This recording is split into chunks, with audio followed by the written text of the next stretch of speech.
Baik, hari ini kita akan belajar lompat jauh, ya, lompat jauh. Nah, sebelum kita masuk ke materinya, di sini saya sudah bentuk lapangannya.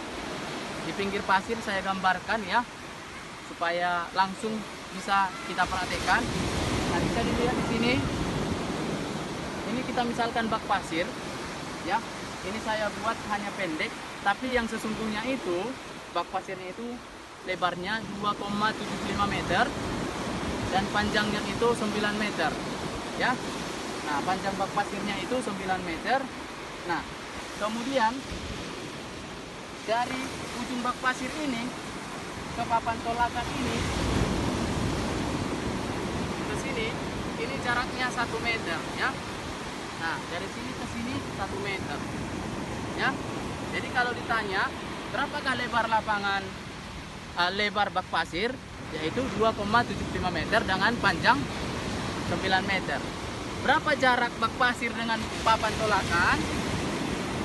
Jarak bak pasir dengan papan tolakan jaraknya 1 meter, ya. Oke, sekarang papan tolakan ini saya buat papan sebagai contoh, ya.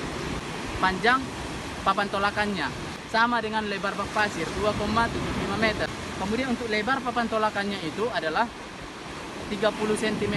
Nah, kemudian saya juga sudah buat lintasan. Di sini lintasan untuk berlari, untuk awalan nanti ya, atau ancang-ancang. Untuk lebar lintasan itu sama seperti lebar lintasan lari pada umumnya dalam atletik atau atau perlombaan lari, yaitu 1 meter, 22 cm atau 1,22 meter. Itulah lebarnya.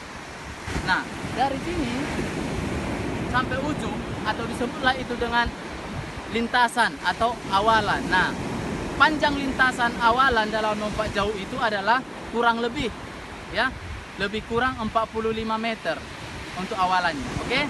Nah, itulah dia tadi gambaran apanya, ukuran dan tekniknya. Nah, dalam lompat jauh, apabila jumlah peserta itu ada 6 orang atau kurang, kesempatan untuk melompat itu adalah 6 kali. Tapi apabila jumlah peserta itu lebih dari 6 orang,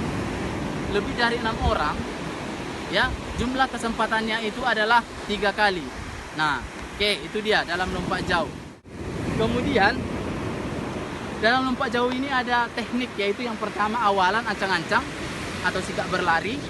Yang kedua itu tolakan. Yang ketiga itu ketika badan di udara atau melayang di udara. Yang keempat mendarat di bak pasir. Nah, untuk itu nanti akan saya contohkan gerakannya, ya. Jadi tekniknya tadi awalan, tolakan, sikap badan di udara, dan mendarat. Nah, dalam lompat jauh ada 3 gaya. Yang pertama, gaya jongkok. Gaya jongkok bisa kita lihat ketika posisinya itu di udara, bukan ketika dia mendarat. Karena kebanyakan semua orang jongkok ketika mendarat, ya. Jadi kita membedakan gaya itu, kita lihat ketika posisi badannya di udara. Apakah dia jongkok? Berarti gaya jongkok. Yang kedua, gaya menggantung. Dia seperti menggantung. Itulah gaya menggantung. Yang ketiga, gaya berjalan di udara. Dia seperti berjalan di udara. Itulah gaya berjalan di udara atau walking in the air. Yang kedua tadi menggantung atau hang in the air, ya. Nah, itu dia. Dalam lompat jauh sekarang bebas, ya. Mau pilih gaya jongkok, gaya berjalan di udara, gaya menggantung, terserah. Tapi pada umumnya sekarang ini sampai yang juara-juara olimpiade kebanyakan menggunakan gaya berjalan di udara karena sangat efektif, ya. Itulah gaya dalam lompat jauh. Jadi bisa dibedakan dari mana posisinya di udara, karena sering ada pertanyaan seperti itu. Gaya dalam lompat jauh bisa kita lihat atau kita bedakan jenis gaya yang digunakan dari posisi ketika badan di udara. Oke, sekarang saya akan contohkan yang pertama, gaya jongkok, ya.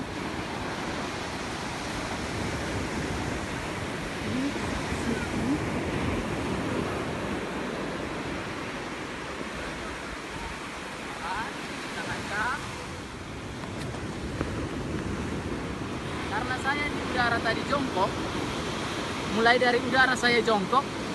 Kalau pendaratan bukan itu gayanya, tapi ketika di udara. Oke? Nah, sedikit tentang papan ini. Ada namanya lompatan sah dan lompatan tidak sah. Lompatan sah kalau dalam pertandingan nasional atau internasional, dia akan kalau sah digunakan bendera warna putih. Kalau dia tidak sah, bendera warna merah. Kenapa dikatakan sah atau tidak sah? Silahkan perhatikan. Apabila perkenaannya di sini, di papan tolakan ini sah. Apabila di sini tidak kena papan tolakan, ini juga sah. Hanya saja justru sang pelompat sendiri yang rugi.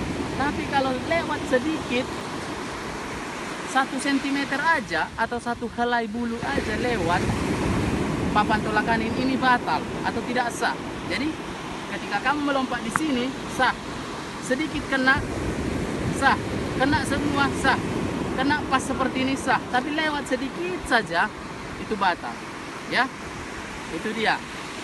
Nah, yang diukur itu karena yang diukur mulai dari ujung papan tolakan ini sampai jauhnya posisi kamu mendarat di mana. Contohnya di sini tadi yang diukur adalah itu bagian tubuh yang paling belakang mendarat ya. Berarti di sinilah ditusuk. Berarti dari sinilah ke sana itulah jarak tolak lompatan. Tapi ketika kamu melompat tadi seperti ini, kemudian kamu tiba-tiba terduduk, yang diukur, kemudian kamu buat lagi tangan, yang diukur ini. Jadi bagian tubuh yang paling belakang yang diukur. Kalau kamu seperti ini, berarti di sinilah diukur. Tapi kalau kamu terduduk, di sinilah diukur. Apalagi tertidur, di sinilah diukur. Nah, itu dia ya. Itulah gaya jongkok. Yang kedua adalah gaya menggantung. Posisinya nanti seperti menggantung. Silakan perhatikan.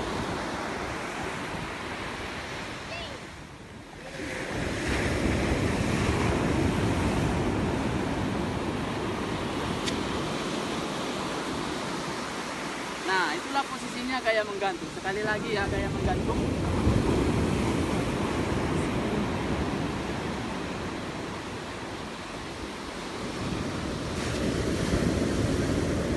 Oke, itulah dia gaya menggantung ya. Ketika saya melompat, saya buat posisi saya menggantung. Yang ketiga, berjalan di udara.